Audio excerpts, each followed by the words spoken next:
Assalamu alaikum. I am Dr. Zahida Parveen, PhD Special Education from University of the Punjab, Lahore, and I am working as Assistant Professor of Special Education at University of Education, Lower Mall Campus, Lahore.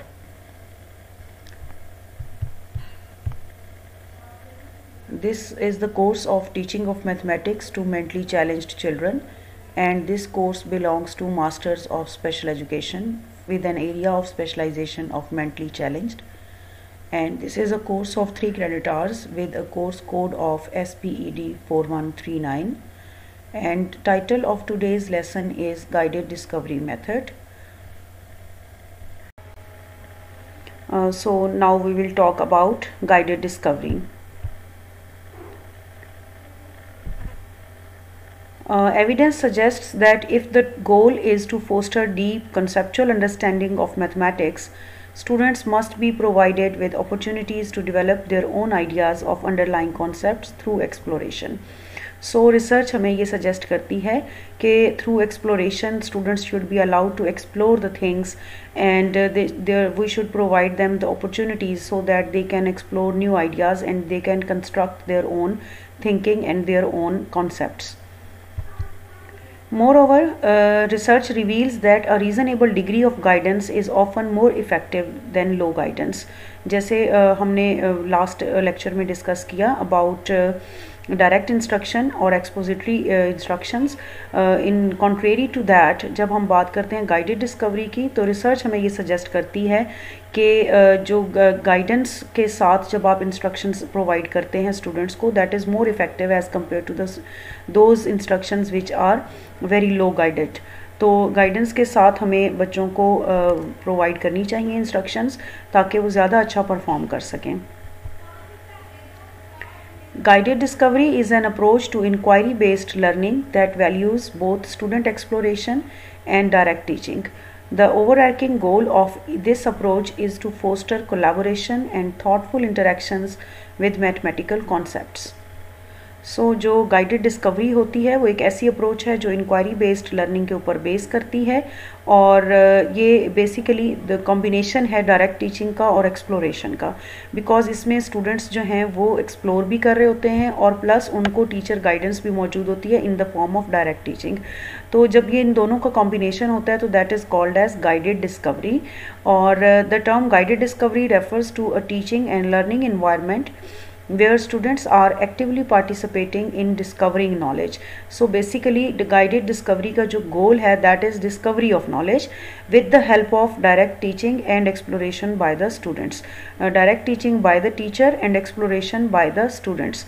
So guided discovery जो है वो इसकी term जो है उसके meanings भी यही show कर रहे हैं that the students are supposed to discover new things, new topics, new concepts with the provided guidance by the teacher. तो जब गाइडेंस टीचर्स की जो होती है उसको फॉलो करते हुए बच्चे डिस्कवर करते हैं अपने न्यू नॉलेज को, तो that form of teaching method is called as guided discovery. It is a powerful instructional approach that guides and motivates learners to explore information and concepts in order to construct new ideas, identify new relationships, and create new models of thinking and behavior. क्योंकि इसमें exploration का phase बहुत strong होता है और students को guidance के साथ एक्सप्लोर करवाई जाती हैं चीज़ें, सो इसकी वजह से जो है वो बच्चे बहुत ज़्यादा मोटिवेट होते हैं और एक्सप्लोर करने इंफॉर्मेशन को एक्सप्लोर करने के लिए उनकी मोटिवेशन बहुत जो है वो हाई होती है. और उसके अलावा जो है ये मोटिवेशन तो इनकी हाई होती है, और इसके साथ साथ जो है वो इनका बेसिक पर्पस जो है वो कॉन्सेप्ट्स को in order to construct new ideas यानी कंस्ट्रक्शन के ऊपर ये जो है बेस करता है ये अप्रोच, क्योंकि इसमें जो न्यू आइडियाज़ होते हैं वो कंस्ट्रक्ट करते हैं students as a result of discovery. And identify new relationships, जितने भी डिफरेंट कॉन्सेप्ट्स के दरमियान में जो रिलेशनशिप्स एग्जिस्ट कर रहे होते हैं उनको आइडेंटिफाई करते हैं students. And create new models of thinking and behaviour, और क्योंकि जब वो once they are able to construct their new ideas and then they are able to identify new relationships, then definitely though students are able to develop their own thinking and there will be a great change in their own behaviour. Here are some features of guided discovery, and these are: the teacher must guide the students toward the discovery. The teacher must guide the students towards the discovery. यानी ऐसे नहीं हो सकता कि teacher जो है वो blindly किसी चीज़ को डिज़ाइन करके और बच्चों को डिस्कवर करने के लिए उसके अंदर अकेला छोड़ दे, बल्कि टीचर की प्रॉपर गाइडेंस और गाइडलाइंस होनी चाहिए। ऐसे पॉइंट्स टीचर को शेयर करने चाहिए बिफोर डिस्कवरी जो है वो बच्चों को गाइड करना है और ट्रेन करना है कि उन्हें किस तरह से डिस्कवर करना है न्यू कॉन्सेप्ट को। सो टीचर की गाइडेंस के बगैर जो है वो गाइडेड डिस्कवरी नहीं हो सकती। प्रोवाइडिंग अप्रोप्रिएट मटीरियल्स, ये भी टीचर के पार्ट पर इसकी रिस्पॉन्सिबिलिटी है कि वो अप्रोप्रिएट मटेरियल्स बच्चों को प्रोवाइड करे for the purpose of discovery. Appropriateness जो है मटेरियल्स की वो बड़ी इंपॉर्टेंट है। किसी भी सब्जेक्ट के लिए अगर आप गाइडेड डिस्कवरी को फॉलो कर रहे हैं तो उसके लिए मटेरियल्स, जब आप बच्चों को हैंड्स ऑन एक्टिविटीज़ के लिए मटेरियल्स प्रोवाइड करते हैं तो वो अप्रोप्रिएट होनी चाहिए, टू द पॉइंट होने चाहिए, रेलिवेंट होने चाहिए उस टॉपिक के साथ जो आप पढ़ा रहे हैं, और बच्चों के लिए अंडरस्टैंडेबल होने चाहिए, ताकि जब वो मटेरियल्स के साथ अच्छे से काम कर सकें और अपने कॉन्सेप्ट को डिस्कवर कर सकें। कंड्यूसिव एनवायरनमेंट जो है उसको conducive banana, that is also responsibility of teachers कि वो अपने क्लासरूम का एनवायरनमेंट इस तरह से कंड्यूसिव डिज़ाइन करें कि बच्चे उसमें ईजी फील करें और वो अपने जो उनको गाइडेंस दी गई है उसके मुताबिक अपने डिस्कवरी के प्रोसेस को कंटिन्यू रख सकें। कोई डिस्टर्बेंस ना हो क्लास के अंदर, ऐसी इररेलेवेंट चीज़ें मौजूद ना हो जिससे बच्चा डिस्टर्ब हो रहा हो और उसको इंटरवेंशंस मिल रही हों, तो इस तरह का एनवायरनमेंट नहीं होना चाहिए। टीचर को चाहिए कि वो ऐसा एनवायरनमेंट डिज़ाइन करे जिसमें बच्चे जो है वो बहुत ईजी फील करें और लर्निंग का एनवायरनमेंट हो जिसमें बच्चे ज़्यादा से ज़्यादा लर्न कर रहे हों। Next is allotting time for students to discover, because जब आप फ्री हैंड बच्चों को देते हैं they take too much time, और इस चीज़ को टाइम के जो शॉर्टेज है उसको करने के लिए, कवर करने के लिए टीचर्स को जो भी टास्क उन्होंने डिस्कवरी का दिया है क्लास में उसके लिए प्रॉपर टाइम एलोकेट करना चाहिए। यहाँ पर यह है कि जो टाइम आप एलोकेट करते हैं वो स्टूडेंट्स की स्ट्रेंथ्स के अकॉर्डिंग होना चाहिए, उनकी कैपेसिटीज़ के अकॉर्डिंग होना चाहिए कि उस गिवन टाइम के अंदर whether the students are able to complete that task और नॉट। ये ना हो कि बच्चे जो हैं वो बहुत स्लो काम कर रहे हैं और आपने बहुत कम टाइम उनको अलॉट कर दिया है और at the end you find के बच्चे जो हैं उन्होंने दे हैव डिस्कवर्ड नथिंग और फिर आपको टाइम एक्सटेंड करना पड़े। तो उससे बेहतर है कि पहले ही आप बच्चों को गाइडेंस इतनी अच्छी दें और प्लस टाइम जो है वो अप्रोप्रिएट अलॉट करें, सफिशेंट टाइम जो है वो अलॉट करें ताकि बच्चे उसमें ठीक से डिस्कवर कॉन्सेप्ट को कर सकें। Next is it is the responsibility of the teacher to set the student up to make the desired discovery. That means कि जो एक because teacher knows well, इस मेथड में जो है वो टीचर की गाइडेंस के ऊपर बहुत ज़्यादा फोकस है और टीचर की गाइडेंस इस तरह से होनी चाहिए कि वो प्रोसीजर्स को इस तरीके से सेट करे या करवाए स्टूडेंट्स से कि जो डिज़ायर्ड डिस्कवरी है वो पॉसिबल हो सके कि उसको अचीव किया जा सके। ये ना हो कि बच्चे जो हैं वो खुद ही उसको किसी और डायरेक्शन में लेकर जा रहे हैं और एट द एंड आपको पता चलता है कि जो आपका डिज़ायर्ड कॉन्सेप्ट था वो बच्चों ने डिस्कवर नहीं किया, उसकी बजाय वो किसी और डायरेक्शन में चले गए हैं जिसकी वजह से उनको प्रॉब्लम्स आ रही हैं और वो किसी एक कंक्लूजन के ऊपर नहीं पहुंच रहे। तो स्टार्ट से ही टीचर को चाहिए कि वो सेट करवाए टीचर्स स्टूडेंट्स को इस तरीके से उनकी एक्टिविटी को कि वो जो डिज़ायर्ड डिस्कवरी है उसको मीट कर सकें। The next characteristic is the teacher must provide all the necessary background knowledge to lead the student to the discovery. Background knowledge जो है वो बहुत important होता है।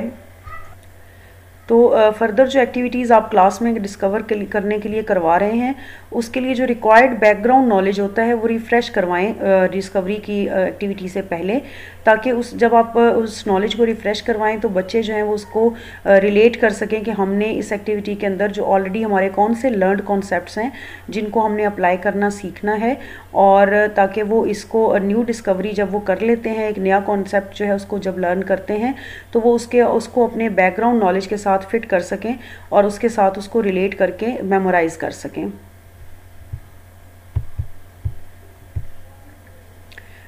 Here are few steps of guided discovery learning.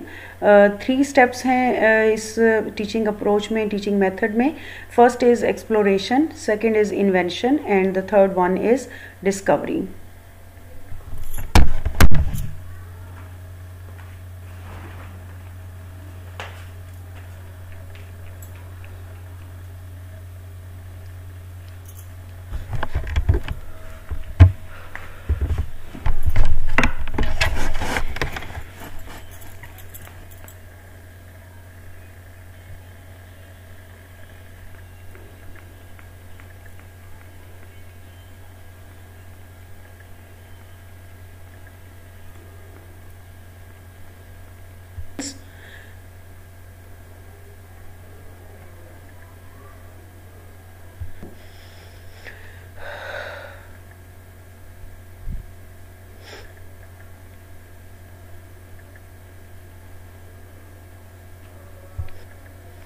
Exploration के phase में teacher presents divergent questions and assess the students by providing them environment for discovery. तो यहाँ पर बच्चे जो टीचर है वो बच्चों को ऐसे क्वेश्चंस पोज करता है जो उसकी लर्निंग को प्रोवोक करते हैं, उसकी जो ऑलरेडी लर्निंग हो चुकी है उसको भी प्रोवोक करते हैं, और जो अपकमिंग लर्निंग होती है उसको भी जो है उसके लिए अपना ग्राउंड जो है उसको प्रिपेयर करते हैं। और इसमें टीचर को थ्रू क्वेश्चंस इस तरीके से बच्चों को असेस करना चाहिए, और उसका पर्पस ये होना चाहिए टीचर का कि वो बच्चों को डिस्कवरी के लिए एक अप्रोप्रिएट एनवायरनमेंट प्रोवाइड करें।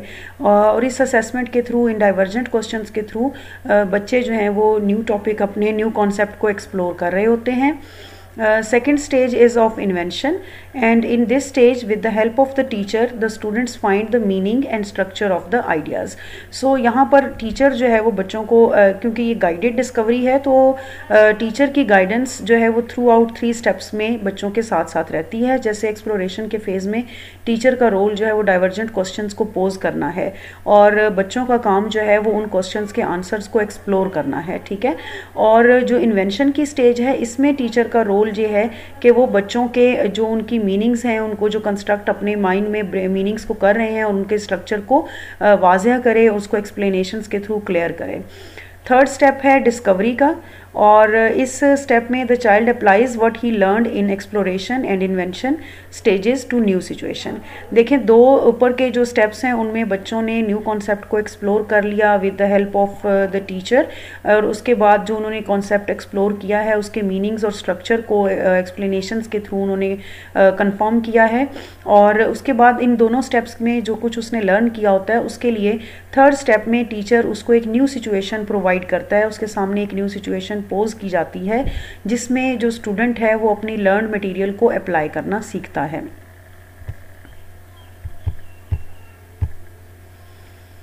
Now we will discuss about the role of teachers and students in the guided discovery method. In this method of instruction, teachers provide students with an ample amount of time to engage in student-centered activities that focus on problem solving.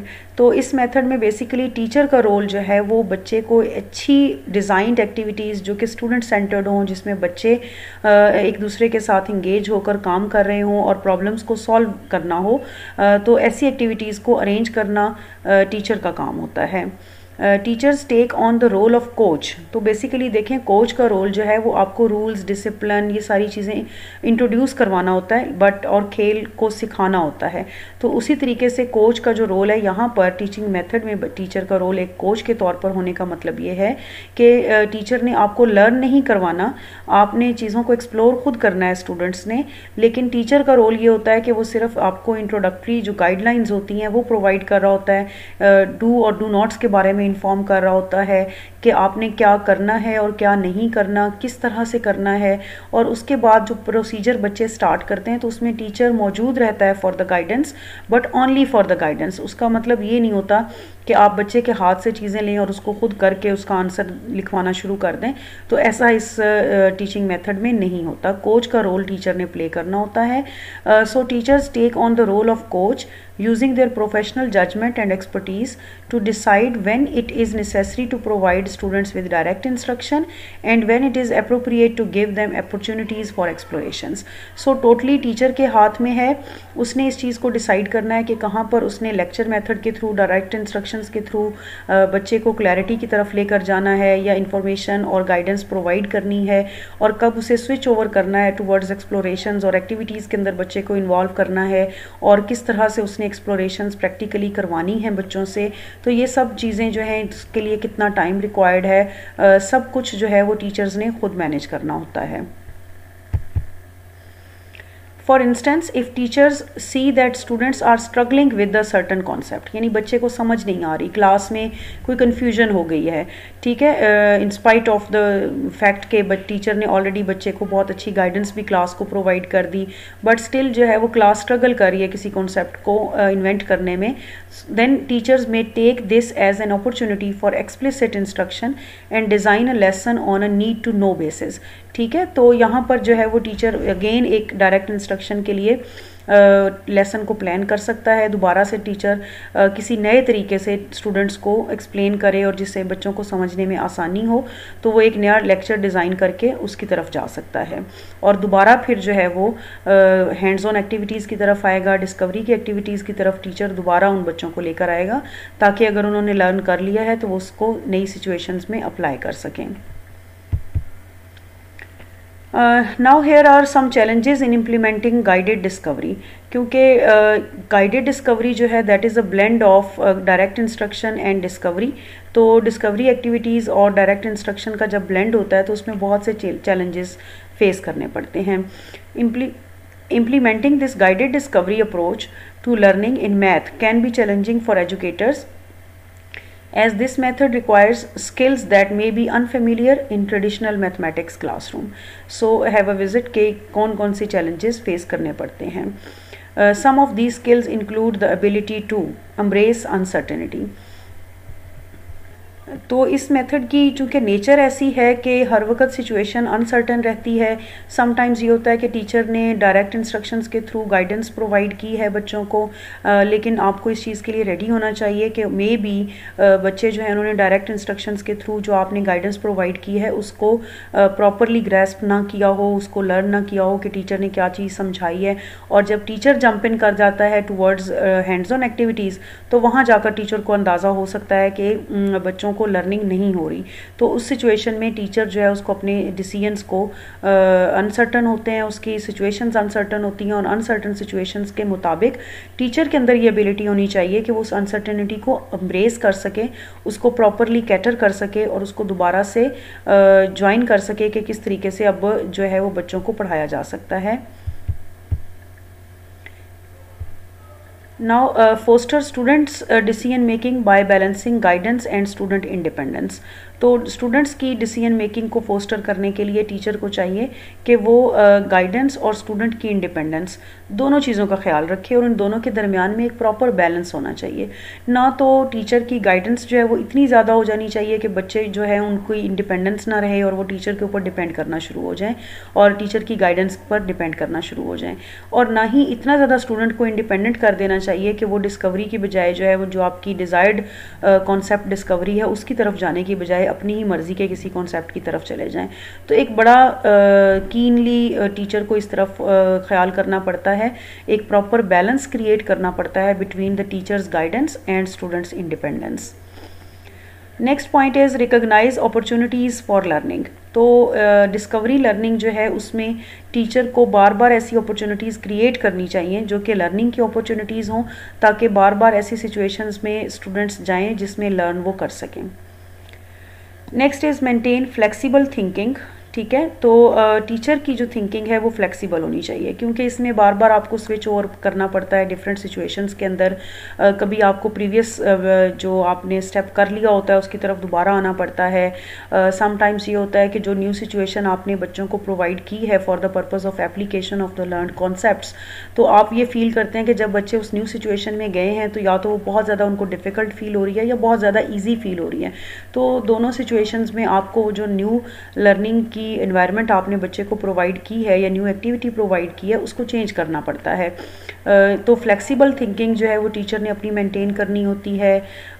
Tolerate periods of disorganisation, क्योंकि discovery learning है, practically बच्चे काम कर रहे होते हैं, अपने concepts को डिस्कवर कर रहे होते हैं, तो उसमें डिसऑर्गेनाइजेशन बार बार बच्चों की तरफ से हो सकती है, फेस आपको करना पड़े। तो उसके लिए वो आपको टॉलरेट करना है और उसको मैनेज भी करना है, क्योंकि बहुत ज़्यादा डिसऑर्गेनाइजेशन अगर गाइडेड डिस्कवरी क्लासरूम के अंदर होगी तो अगेन वो टाइम वेस्टेज होगा, और टाइम वेस्ट को रोकने के लिए आपको उसको प्रॉपरली ऑर्गेनाइज करवाना पड़ेगा। Research suggests that there are many benefits to adopting a guided discovery approach to teaching mathematics in the classroom, and some of these benefits include. So अब हम benefits को कैलकुलेट करने जा रहे हैं कि guided discovery approach को अपनी मैथमेटिक्स की क्लासरूम में यूज़ करने के क्या क्या एडवांटेजेस हो सकते हैं। Ability to incorporate a balance between direct instruction and inquiry based learning. तो क्योंकि इससे टीचर्स की एबिलिटी इन्हेंस होती है, स्टूडेंट्स की भी एबिलिटी इन्हेंस होती है कि वो किस तरह से डायरेक्ट इंस्ट्रक्शन और इंक्वायरी लर्निंग इन दोनों के कॉम्बिनेशन के साथ किस तरह न्यू कॉन्सेप्ट्स को लर्न कर सकते हैं। It minimises verbal learning. तो बच्चों की वर्बल लर्निंग के ऊपर ये बहुत ज़्यादा फोकस नहीं करती, प्रैक्टिकल ओरिएंटेड अप्रोच है, तो इस वजह से वर्बल लर्निंग जो है उसको ये ज़्यादा इसमें यूज़ नहीं किया जाता। Give more time to students to assimilate information. इसमें टीचर्स को पॉजेज लेने पड़ते हैं, क्योंकि जब वो बच्चे नए इन्फॉर्मेशन को डिस्कवर करते हैं तो उनको हमें टाइम देना पड़ता है कि वो असिमुलेट कर सकें, प्रॉपरली उसको रिलेट कर सकें अपने प्रीवियस लर्निंग के साथ, और असिमुलेशन जो न्यू लर्निंग की असिमुलेशन है वो प्रॉपर हो जाए। तो स्टूडेंट्स को टाइम देना पड़ता है और इसकी वजह से बच्चों की जो इन्फॉर्मेशन की असिमुलेशन है वो काफ़ी अच्छी डेवलप हो जाती है। Leads to higher levels of cognitive thinking and learning. तो चूँकि ये इसमें हैंड्स ऑन एक्टिविटीज़ होती हैं और प्रॉपर एक कॉम्बिनेशन है लर्न थिंग्स का और न्यू कॉन्सेप्ट्स डिस्कवरी का, तो इससे बच्चे जो हैं वो हायर ऑर्डर थिंकिंग स्किल्स जो हैं वो उनकी डेवलप होती हैं, लाइक एप्लीकेशन स्किल्स हैं, इसके अलावा सिंथेसिस, इवैल्यूएशन, एनालिसिस के स्किल्स जो हैं वो बड़ी अच्छी इसके थ्रू बच्चों की डेवलप हो रही होती हैं। तो जब बच्चे हैंड्स ऑन एक्टिविटीज़ के अंदर इन्वॉल्व होते हैं तो वो हायर ऑर्डर थिंकिंग स्किल्स अपनी डेवलप कर रहे होते हैं। गाइडेड डिस्कवरी इनकरेज करती है development of higher order skills such as critical thinking, problem solving and collaboration. तो हायर ऑर्डर स्किल्स को भी ये प्रमोट करती है और बच्चे जो हैं वो कॉन्शियसली अनकॉन्शियसली टीचर्स उनके अंदर इनकलकेट कर रहे होते हैं क्रिटिकल थिंकिंग को, प्रॉब्लम सॉल्विंग को और कोलैबोरेशन को, क्योंकि बच्चे मिलकर काम करते हैं। इसमें डिस्कवरी लर्निंग में बच्चे इंडिविजुअली डिस्कवर नहीं कुछ भी कर पाते, उनके छोटे ग्रुप्स बनाए जाते हैं जिसमें वो डिस्कवर कर रहे होते हैं, तो कोलैबोरेशन भी इसमें इन्हेंस्ड होता है। Collaboration amongst students and educators to learn with and from each other. तो चूँकि इसमें स्टूडेंट्स और जो टीचर्स का रोल है वो भी एग्जैक्टली इस तरह का नहीं होता कि कोई बिल्कुल वन साइडेड रोल हो। इसमें टीचर्स जो हैं वो एक कोच का रोल प्ले कर रहे होते हैं, तो कोच और स्टूडेंट्स के दरमियान में एक अच्छी कोलैबोरेशन डेवलप होती है और एक दूसरे से सीखने का जो है वो तरीका बच्चे सीखते हैं।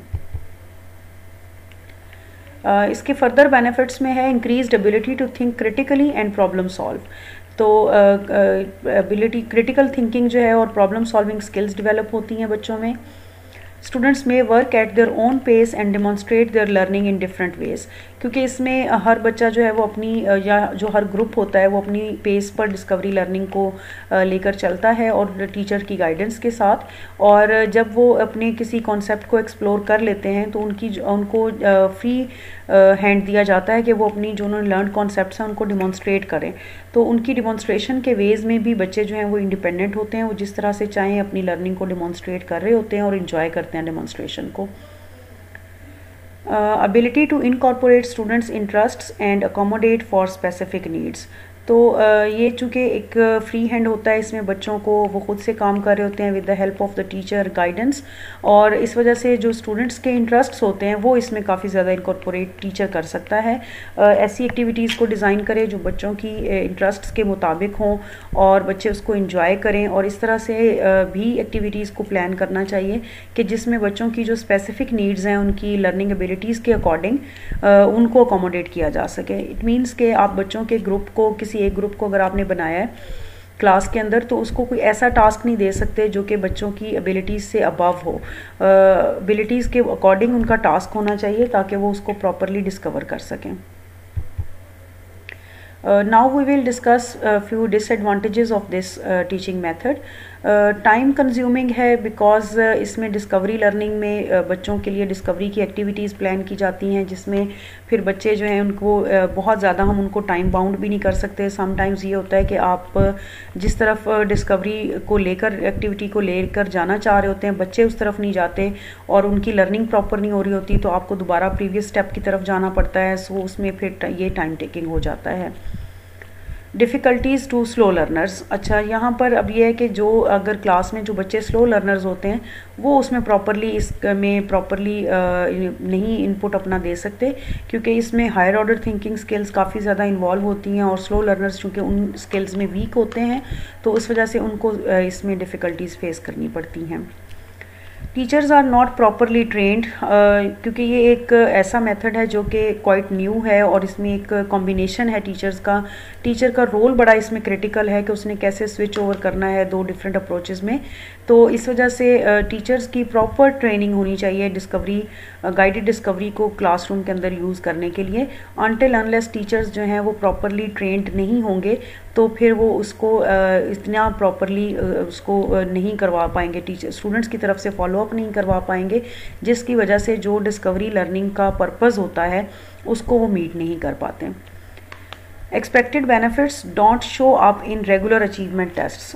तो जो बच्चों ने वहाँ पर जो कुछ डिस्कवरी लर्निंग के थ्रू सीख रहे होते हैं उसमें बहुत सी ऐसी स्किल्स हैं जो कि प्रैक्टिकल स्किल्स होती हैं। जैसे अभी हमने देखा कि रीजनिंग स्किल्स और थिंकिंग स्किल्स उनकी डेवलप हो रही होती हैं, प्रॉब्लम सॉल्विंग स्किल्स डेवलप हो रही होती हैं। तो डायरेक्टली इन स्किल्स को अचीवमेंट टेस्ट के थ्रू जो है उनको असेस करना पॉसिबल नहीं होता। तो एकदम इसके जो बेनिफिट्स स्टूडेंट्स के ऊपर आते हैं वो लॉन्ग टर्म होते हैं, शॉर्ट टर्म नहीं होते, और उनको शॉर्ट टर्म वे में आप असेस नहीं कर पाते।